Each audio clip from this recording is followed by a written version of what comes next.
Кайыпшер. Ар бир кыргызстандыктын эсине Кыргызстан азырынча толук кандуу көз карандысыз мамлекет эмес. Себеби дүйнөгө чыгууда темир жана автожолдорубуз Казакстан менен Россия аркылуу өтөт. Азырынча деңизге чыгуу мүмкүнчүлүгүбүз таптакыр жок. Качан гана Кытай, Кыргызстан, Өзбекстан темир жолу камбарата бир кеси курулуп бүткөндө гана толук кандуу көз карандысыз мамлекет болобуз. Сиздер картада көрүп тургандай, ушул темир жол бүтүп кетсе, Түркмөнстандын портунан баржа менен Россиянын Астрахань портуна түздөн жүк ташысак болот. Бул жол аркылуу биз Россияга жана ал жактан кайра Кыргызстанга жүк ташууда, Казакстанга транзиттен көз карандысыз болобуз. Бүгүнкүдө Казак чек арасында жүк ташуучу унааларыбыз кезек күтүп турбайт. Мындан сырткары, бул жол менен океан аркылуу биз үчүн дүйнөгө жол ачылат. Тупиковый өлкөдөн тескерисинче транзиттик өлкөгө айланабыз. Ошондо гана дүркүрөп өнүгө баштайбыз. Мына ушул иштерге тоскоолдуктарды жаратыш үчүн, тагыраак айтканда, бул жолду салдырбаш үчүн ар кайсы ички оппозициялык күчтөр жана сырткы душмандар өздөрүнүн арам пландарын ишке ашыруу иштерин башташты. Кыргыз эли кылымдарды карыткан элбиз. Кандай кыйынчылыктар болсо дагы чыдап, баарын жеңип келгенбиз. Азыр эми толук көз карандысыздыкка жетүү үчүн акыркы чоң сыноо башыбыздан өткөнү турат. Кандай кыйынчылыктар болбосун, чыдап ушул акыркы чоң сыноодон биримдикте өтүп кетели. Темир жолдун курулушу эң көп болсо 5 жылда бүтөт. 5000 жылдык тарыхыбыз бар эл. 5 жылга чыдабай эмне болуп турбуз? Ошондуктан мигранттарыбызды же өлкө ичинде кыйынчылыкка дуушар болуп жаткан жарандарыбызды ар кайсы чагымчыл күчтөрдүн жетегине жетеленип кетпестен, бир жакадан баш, бир жеңден кол чыгарып, темир жолубуз менен камбарата бир кесибиз бүтүп, ишке берилип кеткенге чейин чыдап коелу. Ынтымак бар жерде ырыс бар дейт. Ынтымакты бекем сактап турсак, ырыскы өзү эле агылып келет. Аманбол Бабакулов Кытай, Кыргызстан, Өзбекстан темир жол салына баштады. Бул жол 2000 жылдары эле салынат болуп сөз чыгып, токтоп калган. Анда Акаев президент болчу. Путин салбайсың деп койгон, куп болот, сиз айткандай болсун деп тим болгон. Андан кийин Бакиев келип алда салам деп баштаган орустараны Белоруссияга чейин кууп чыгып таштады. Андан кийин Атамбаев келип ал темир жол салмак түгүл, кыргыз газды бекер берип, ЭАСке киргизип Кыргызстанды көз каранды кылып орустарга басып берди. Анан Жээнбеков келди. Кытайлар менен өзбектер менен темир жолду баштабайлы десе, орустар менен өзүңөр чечип алгыла деди. Бир жагынан Атамбаев досу түрмөдө жатып алып, капталга уруп турса, байкуш канчсын анан.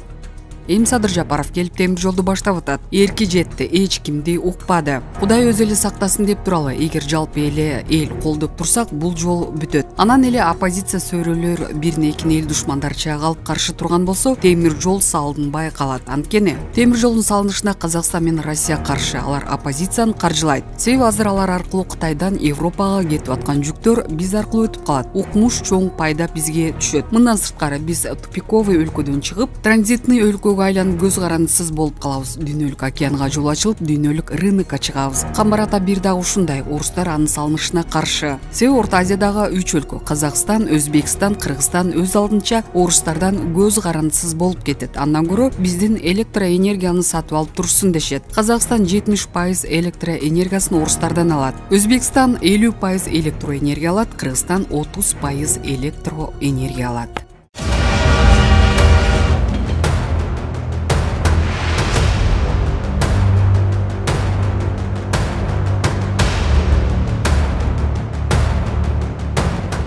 Жамин Акималиев, академик, биз үчүн темир жолдун мааниси өтө зор. Анын курулуп башташы тарыхый окуя. Темир жолдун курулуп башташы тарыхый окуя. Илгери согуш учурунда кыргыздар Кант Рыбачы темир жолун Боом Капчыгайнын бооруна курушкан. Ошондо аябай таң калганбыз. Кийин нарынан Фрунзеге окууга келе жатып биринчи ирет поездге олтурганда кубанычыбыз койнубузга баткан эмес. Баса Туробай Кулатов бир жолу Сокулук районуна келип калып, мен анда райкомдун биринчи секретары элем. 40-жылдары темир жол куруу боюнча атайын Москвага барып, Сталиндин кабыл алуусун бир жума күткөнүн айтып берген эле. Анан бир күнү кечинде түнкү саат 11-де мейманканага Сталиндин жеке жардамчысы телефон чалып, азыр машина жиберем. Тезирээк Кремльге келе калыңыз. Сизди хозяин саат 12-де кабыл алат дептир. Терде булап тез эле жетип барыптыр. Кабинетке кирсе Сталин нары бери басып турган экен. Келиңиз жолдош Кулатов деп жылуу кабыл алыптыр. Адегенде Кыргызстандын акыбалын сурап, андан кийин эмне маселе менен келдиңиз дептир. Аябай сүрдөп суроосун айта албай. Анан жолдош Сталин, Биз Борборубуздан Ысык көл жана Тянь-Шань тарапты карай темир жол куралы дедик эле. Өлкөнүн өнүгүшү үчүн бул аябай маанилүү маселе дептир. Сталин бир аз ойлонуп туруп, силер аны кантип курасыңар? Биринчиден, ата мекендик согуш жүрүп жатканда каражат табылбайт. Экинчиден, силер тоолуу өлкөсүңөр, татаал шартта кантип темир жол саласыңар?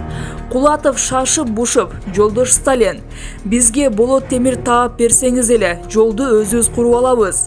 Ал эми тоого жол салууда тажрыйбабыз бар. Ошол эле Боом Капчыгайнын түбүнө автомобиль жолун салып алганбыз. Сиздин бир эле сөзүңүз керек. Анан Сталин Совнаркомдун төрагасы Молотовага түз эле телефон чалыптыр. Вячеслав Михайлович, Кыргызстандан жолдош Кулатов келиптир. Жабдууларды таап берсиңер. Темир жолду өзүбүз эле куруп алабыз деп жатат. Тийиштүү токтом даярдаңыз. Сиз экөөбүз кол коелу. Болуп турганда жакшы барыңыз деп Сталин Кулатовго колун сунуптур. Чоң рахмат деген сөздү айтканга араң үлгүрүп, шашып бушуп кабинеттен чыгыптыр. Ошондо мен түш көргөндөй эле болгонмун деген. Бул эми өткөн кылымда болгон иш. Андан 80 жыл өткөндөн кийин ошол кант балыкчы темир жолун улантуу маселеси көтөрүлүп, президент Садыр Жапаров өзү катышып балыкчы Кочкор Кара Кече жолун салтанаттуу түрдө ачып берди. Эгерде согуштун тозок мезгилинде карапайым элибиздин күчү менен кет менен күрөк колдонуп тоонун башына темир жол курсак, эми азыр өзүбүзчө мамлекет болгондон кийин эмне үчүн аны ишке ашыра албайбыз? Бизде заманбап техника жана кесипкөй инженерлерибиз жетиштүү.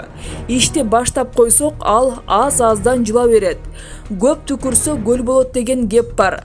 Анын сыңарындай бул жаңы темир жолду жалпы элдик курулуш деп атап койсок, эмне үчүн болбойт? Буга жалындуу жаштарыбызды тартсак, максатка ылайык келет. Биз үчүн темир жолдун мааниси өтө зор. Негизинен жол бул экономиканын күрөө тамыры. Жол кеткен жерде өсүш болот, карым катнаш, соода сатык күчөйт.